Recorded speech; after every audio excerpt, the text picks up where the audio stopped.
Bonjour et bienvenue dans New Deal, le podcast IFRI TTSO Slate qui revient chaque semaine sur l'actualité politique américaine avec Laurence Nardon, responsable du programme Amérique du Nord à l'IFRI. Bonjour Laurence. Bonjour Christophe. Laurence, cette semaine, l'ambassade de Chine à Paris a diffusé des tweets accusant les États-Unis d'avoir non seulement déclenché la guerre en Ukraine, mais aussi d'alimenter le conflit en envoyant désormais des armes lourdes sur place. Ces messages chinois sont le reflet de l'alliance qui s'est nouée entre la Chine et la Russie, mais aussi de l'hostilité de plus en plus forte entre Pékin et Washington. Côté américain, on n'est pas en reste puisqu'un mémo inquiétant a fuité dans les médias américains vendredi 27 janvier. Un général de l'armée de l'air y déclare que la Chine et les États-Unis pourraient se déclarer la guerre dès 2025. Alors on sait que les États-Unis considèrent aujourd'hui la Chine comme leur concurrent principal, qui lui reproche sa politique en matière de droits de l'homme, ses visées géopolitiques en Asie et dans le monde, mais les deux pays sont aussi très imbriqués d'un point de vue économique. Alors Laurence, la question qu'on va se poser aujourd'hui, c'est est-ce qu'une guerre entre ces deux pays est vraiment possible ? Oui, alors les prédictions de ce mémo inquiétant que vous mentionnez, qui a été rédigé par le général Minihan, eh bien, ce sont des choses qui se disent depuis un moment aux États-Unis, c'est-à-dire qu'une guerre entre les deux grandes puissances serait possible, voire probable, dans les années qui viennent.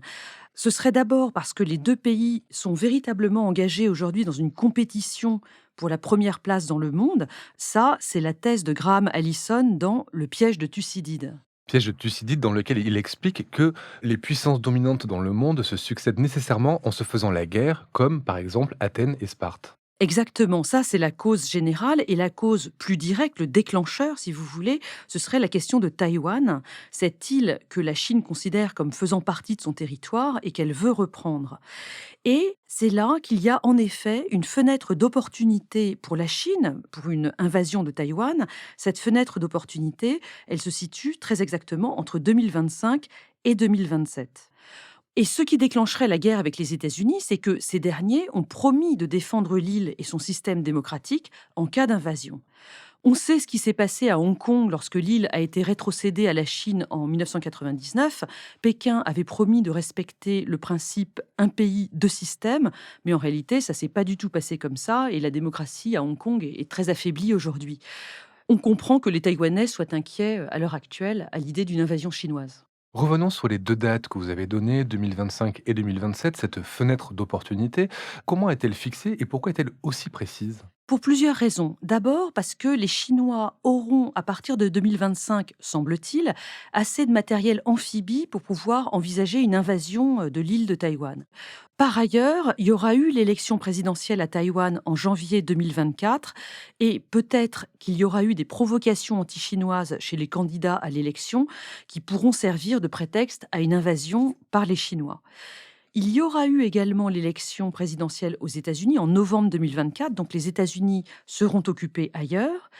Et puis enfin, Xi Jinping, le dirigeant chinois qui vraiment revient régulièrement sur la nécessité pour lui de récupérer Taïwan, il doit se dépêcher de le faire parce que la trajectoire de la Chine va évoluer. On voit que c'est un pays qui a un petit peu moins de croissance depuis plusieurs années et surtout moins de naissances. On s'achemine en Chine vers une crise démographique. Une sacrée crise démographique, puisqu'on a appris récemment que la Chine avait connu une baisse de population en 2022 pour la première fois depuis 1960, et avec une baisse assez importante, puisque c'est moins 850 000 personnes sur l'année passée. Oui, la politique de l'enfant unique, qui est pourtant abrogée depuis 2015, a trop bien fonctionné et elle a fait chuter le taux de natalité dans des proportions vraiment très importantes. On sait que l'Inde devrait devenir le pays le plus peuplé du monde cette année, 2023, et qu'elle sera elle-même dépassée par l'Afrique subsaharienne d'ici 2030. Bon, en tout cas, les Chinois vont avoir un sacré problème de retraite d'ici quelques années. On va revenir aux relations entre Pékin et Washington. Comment s'est installée cette hostilité envers la Chine du côté des États-Unis ? Il y a une ambivalence côté américain entre méfiance et confiance vis-à-vis de la Chine depuis des décennies. Mais on va remonter uniquement aux années 1990. Après la chute de l'URSS en 1991, la Chine avait rapidement été désignée par Washington comme le nouveau peer competitor, c'est-à-dire le concurrent de niveau équivalent. Je me souviens que la méfiance était particulièrement forte lorsque George Bush Jr. s'est fait élire en janvier 2001. Dans les quelques mois qui avaient précédé le 11 septembre, il y en avait que pour la Chine, qui était le nouvel ennemi du pays. Alors évidemment, ça s'était effacé parce qu'il y avait eu la guerre contre le terrorisme, mais ce serpent de mer est réapparu depuis. Cependant, dans ces mêmes années 90, c'était le courant optimiste aux États-Unis qui l'avait emporté sur la question chinoise et qui avait conduit à l'entrée de Pékin dans l'OMC, l'Organisation mondiale du commerce, en 2000. Le pari, c'était que l'ouverture au commerce de la Chine allait conduire forcément à une ouverture démocratique. Et on sait ce qui s'est passé, ça n'a pas marché du tout. Du coup, c'est vraiment la méfiance qui domine vis-à-vis de la Chine, au moins depuis Obama, avec son pivot vers l'Asie, une politique qui date de 2009. Sous Trump, on se souvient que la Chine était vraiment au nid. Il a d'ailleurs lancé une guerre tarifaire assez violente à partir de 2018. Et on arrive à Joe Biden, qui prend la suite de l'opposition à la Chine avec une hostilité, pour le coup, sur quasiment tous les sujets. Quels sont-ils tous ces sujets? Alors, je vais vous donner 3 repères. D'abord, il y a la géopolitique. Les États-Unis reprochent à la Chine ses avancées en mer de Chine du Sud, avec la construction d'îlots artificiels qui permettent à la Chine de revendiquer un territoire maritime immense. Mais ça va plus loin, la Chine a des visées en réalité sur le monde entier au travers du projet des routes de la soie, qui concerne largement le chemin vers l'Europe, mais qui s'étend aussi au reste du monde, avec des prêts usuraires que la Chine accorde aux pays pauvres, que ce soit en Afrique ou en Amérique latine. Le point numéro 2 pour Joe Biden, c'est l'absence de démocratie et de droits de l'homme. Oui, là c'est un gros sujet civilisationnel entre l'Occident et la Chine. Pékin parle de son côté de droits de l'homme à la chinoise. Quels sont-ils? Oui, alors c'est un concept effectivement qui est défendu par la Chine dans les instances internationales, notamment à l'ONU. Ils en parlent très régulièrement. Ce sont des droits de l'homme dans lesquels la stabilité prime sur la liberté et le groupe prime sur l'individu. Qu'est-ce que ça veut dire concrètement? C'est qu'il n'y a pas de liberté d'expression, il n'y a pas de liberté religieuse pour les personnes, parce que ça pourrait venir troubler la stabilité de la société. Des droits de l'homme, donc, qui n'ont de droits de l'homme que le nom. Exactement. Et puis le troisième point, c'est la concurrence économique et technologique. Et ça, c'est un aspect extrêmement important et très complexe. Oui, il est complexe parce que les deux économies, chinoise et américaine, sont complètement imbriquées. Oui, alors il y a d'abord une imbrication commerciale, parce que les biens de consommation chinois inondent le marché américain, avec un énorme déficit commercial à la clé pour les États-Unis. Et puis il y a aussi une imbrication financière, parce qu'une partie de la dette américaine est possédée par le Trésor chinois. D'ailleurs, on va certainement en reparler le moment venu. Si le gouvernement américain fait défaut en septembre prochain, ce sera un gros problème pour la Chine. Certains experts parlent d'ailleurs de destruction mutuelle assurée, sur le plan non plus stratégique nucléaire, mais économique, entre les États-Unis et la Chine, pour dire que les deux pays se détruiraient eux-mêmes s'ils se lançaient une guerre commerciale trop vive. Et en plus de ça, il y a la rivalité technologique.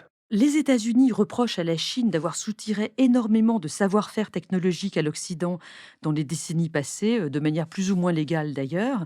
Mais ce qui est vrai, c'est qu'aujourd'hui, la Chine domine absolument le marché des batteries pour les voitures électriques, mais elle domine aussi en moyenne 60% de la fabrication des panneaux solaires, des éoliennes, des pompes à chaleur, etc.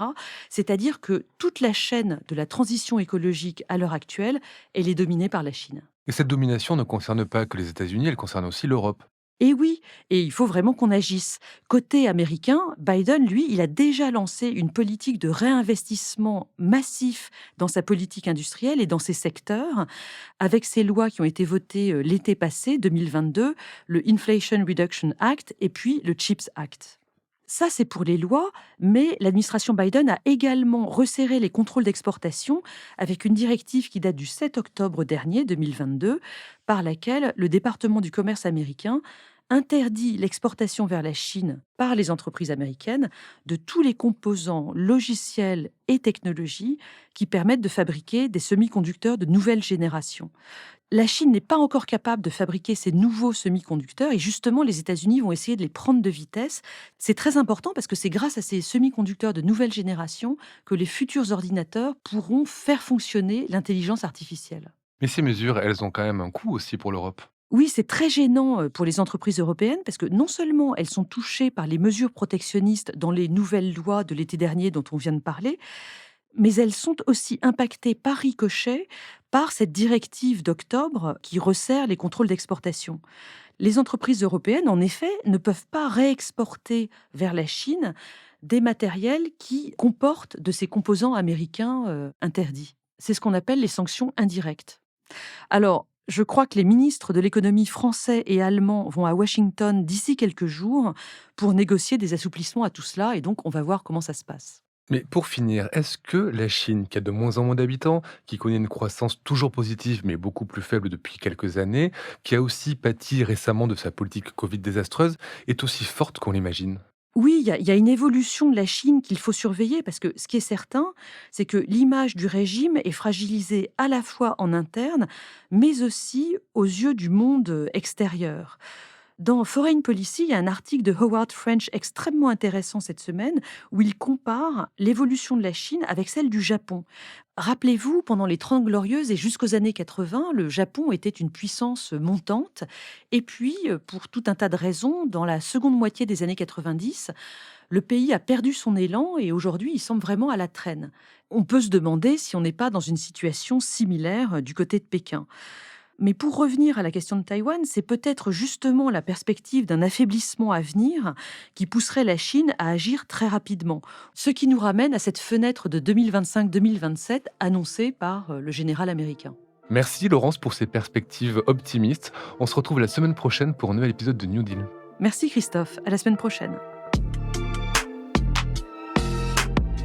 Retrouvez New Deal chaque semaine sur slate.fr ou votre plateforme de podcast préférée.